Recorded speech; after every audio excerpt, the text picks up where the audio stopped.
ঐতিহাসিক ভূতের গল্পের সিরিজে আজ পড়ে শোনাচ্ছি তারাশঙ্করের বাড়িতে ভূত।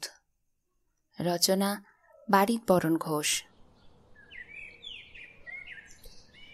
বাঙালি পাঠকের কাছে তারাশঙ্কর বন্দ্যোপাধ্যায়ের পরিচয় করিয়ে দেওয়ার চেয়ে মরে যাওয়াও ভালো।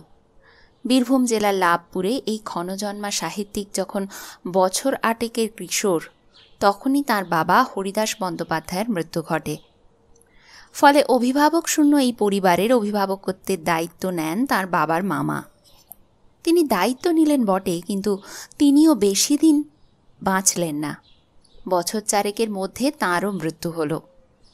তার ওই ভাগ্নে তারাশঙ্করের বাবা ছাড়া ইহ সংসারে তাঁরও কেউ ছিল না। ফলে তারাশঙ্করদের পরিবারের দেখভাল করার মতন কোনো পুরুষ মানুষ ছিলেন না।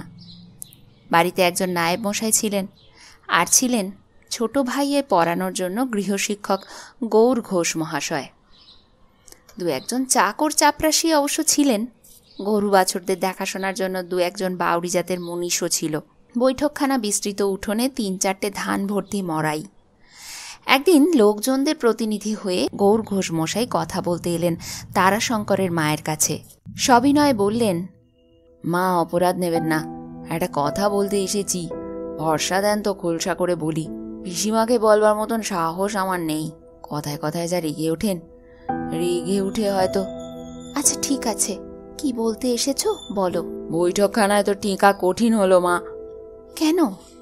ও, তোমরা ভয় পাচ্ছ তো? হ্যাঁ, ঠিকই ধরেছেন মা, কর্তা হয়তো। অর্থাৎ গৌর ঘোষ মহাশয় বোঝাতে চাইলেন কর্তা মশাই মরে ভূত হয়েছেন। নায়েব মশাই তখন বললেন, সমস্ত রাত্রি ধরে কর্তামশাই যে ঘরটিতে মারা গেছেন, সেই ঘরে বড্ড হঠাৎ শব্দ হয়। চেয়ারে খাটে যেন কেউ উঠছেন বসছেন, ভয়ে শরীর হিম হয়ে যায় মা। বলেই হাত দুটি জোড়ো করে কর্তার বিদেহী আত্মাকে খুশি করার জন্য প্রণাম করে বসলেন। পিসিমা এই কথা আগেই শুনেছিলেন এবং শুনে রাগই করেছিলেন। এখন আবার শুনে চোখ দিয়ে আগুন বের করতে লাগলেন। তাই দেখে মুখ নিচু করে নায়েব মাস্টার সহ অন্যরা সেখান থেকে পগার পার। কিন্তু আধ ঘন্টা যেতে না যেতেই আবার তারা ফিরে এসে গলায় যতটা সম্ভব বিনয় ঝরিয়ে কাঁপতে কাঁপতে বললেন, মা, পিসিমা, আপনারা দুজনেই দয়া করে একবার এই ঘরেতে আসুন, নিজের কানে শুনে যান আমরা কিছু মিথ্যে বলছি কিনা, তাতেই বুঝতে পারবেন। বাধ্য হয়ে মা উঠলেন। মাথার কাপড় টেনে পিসিমাও তাদের পিছনে পিছনে গেলেন গজগজ করতে করতে। এবারে বৈঠকখানার বারান্দায় এসে চুপ করে দাঁড়িয়ে কান পেতে শুনতে লাগলেন। খটখট খটখট, তারপর দুম ধমাস। শব্দটা আসছে বাবার মামা অর্থাৎ তারাশঙ্করদের দাদু যে ঘরে মারা গেছিলেন সেখান থেকে। সকলে আঁতকে উঠেছেন, কিন্তু মা খুব সাহসী ছিলেন। এগিয়ে গিয়ে নিজেই তালাবন্ধ ঘরটার তালা খুলে দিলেন চাবি ঘুরিয়ে। ঘরের ভিতর হ্যারিকেনের আলো নিয়ে ঢুকলেন। ইচ্ছে না থাকলেও অন্যেরা পিছনে পিছনে গিয়ে দেখলেন গোটা ঘর তছনছ, চেয়ারপত্তর উল্টে পড়ে আছে। এবার পিসিমার প্রত্যয় হলো। কাঁপা কাঁপা গলায় মাকে ধরে পড়লেন, বউ, এইবারে কি হবে? মা কোনো উত্তর না দিয়ে চারদিক ঘুরে ঘুরে দেখতে লাগলেন। হ্যারিকেনটা উঁচু করে তুলে ধরলেন। তারপর আবিষ্কার করলেন ঘরের একটা জানলা খোলা রয়েছে একটুখানি। নিজে এগিয়ে গিয়ে জানলার খিলটা জোর করে এঁটে ধরে বললেন, নায়েব মশাই, হাতুড়ি আর পেরেক নিয়ে আসুন তো, একেবারে পেরেক মেরে জানলার কাঠ একেবারে আটকে দিন। নায়েব মশাই তাই করলেন। করতে গিয়ে হাতুড়িটা একবার হাত থেকে ঠক করে মেঝেতেও পড়ে গেল।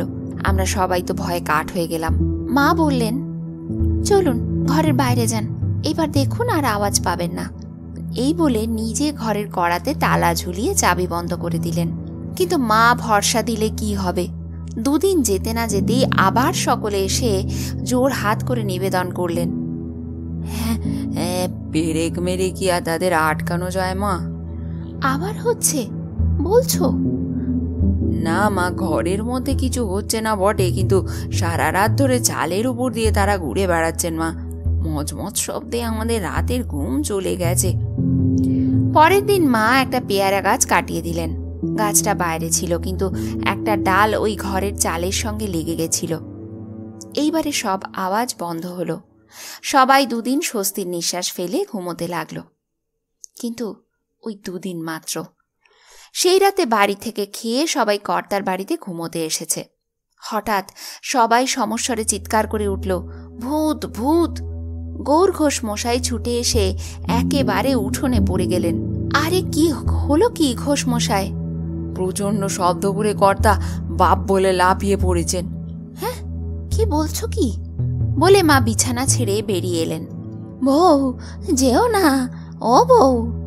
পিসিমা পিছু পিছু ছুটলেন, কিন্তু বউ শুনলেন না। যে কাঁঠাল গাছের ওপর কর্তা লাফিয়ে পড়েছিলেন, হ্যারিকেনটা তার দিকে তুলে মা দেখতে লাগলেন ঠাউর করে সেই অন্ধকারেই। হঠাৎ তিনিও বাপ বলে লাফিয়ে উঠলেন। সবাই দেখতে পেল একটা পাউস বেড়াল অবিকল বাপ বলে লাফিয়ে পড়েছে।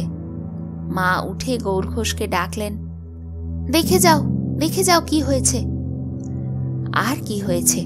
গৌর ঘোষ ততক্ষণে আমার এক পাটি চটি কোথায় গেল এই কথা বলতে বলতে মুখ নিচু করে বাইরের দিকে চলে গেলেন। শুধু কি এরাই ছিলেন? তারাশঙ্কর আমাদের স্বর্ণ ডাইনির কথাও শুনিয়ে গেছেন।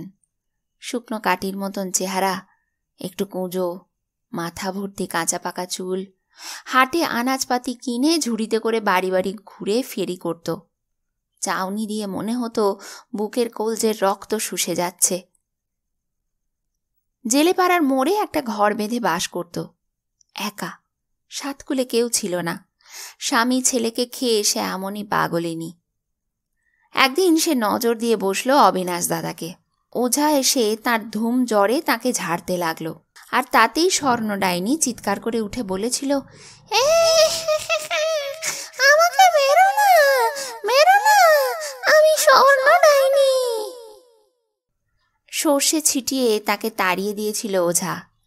গাছে গাছে উড়ে স্বর্ণ ডাইনি কোথায় যে চলে গেল কে জানে।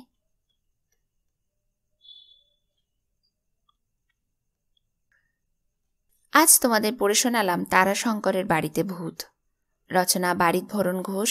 যদি গল্পটা তোমাদের ভালো লেগে থাকে তাহলে একটা লাইক করে দিও। এই চ্যানেলে প্রথমবার আসলে চ্যানেলটাকে সাবস্ক্রাইব করে রেখো। সবাই ভালো থেকো, আনন্দে থেকো। গল্প দিদি এইরকমই কোনো গল্প নিয়ে ফিরে আসবে খুব তাড়াতাড়ি।